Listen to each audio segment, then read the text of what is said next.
Sudan says it will extend a unilateral ceasefire with rebels until the end of October. The decree by President Omar al-Bashir comes 2 weeks before the United States plans to lift a 20-year-old trade embargo against the country.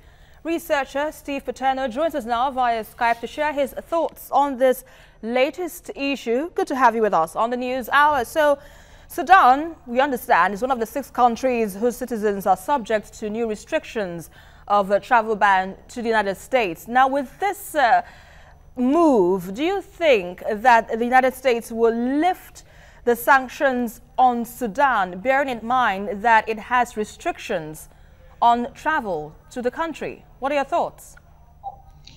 Sudan, the condition with Sudan never changed, actually. Sudan never changed. In the first place, when the sanction was imposed on Sudan, nothing changed until to date. Obama administration was the one who tried to lift the sanction. Now it's left to Trump administration, but I don't think that's going to be lifted. But Sudan is working very hard. They just paid a lobby firm. They're paying $40,000 a month for a lobbying firm in D.C. here to work on that lifting the sanction, but I don't think that's going to happen anytime soon. Let me even take you back. What actually I was going to allude to was the fact that this is coming 2 weeks before the lifting by the U.S. of the 20-year-old trade embargo. And the question I'm asking is, don't you think that this was orchestrated or Sudan is by U.S.? You know, Sudan is doing this at the behest of the U.S., or is it just a political statement by Omar Bashir? Yeah, it is a political move. They've been trying for a long time to do that. Those 3 areas that they just announced that unilateral ceasefire in those 3 areas.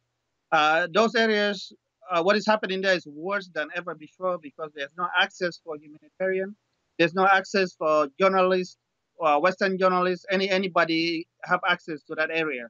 So those areas actually are worse than ever before. And they're claiming that it's a political move. This is a political move now. Are we expecting, better times ahead in Sudan? Not with this government that we have in power right now. Why do you have some pessimism about it? This government never changed. The behavior never changed. It's been doing the same thing over and over and over. You know, as far as you know, Bashir is indicted, by the way. And Bashir will die in power. He is indicted by ICC. And if somebody take over, then Bashir probably will be handed over to ICC. So the best option for him is just to stay in power and die in power.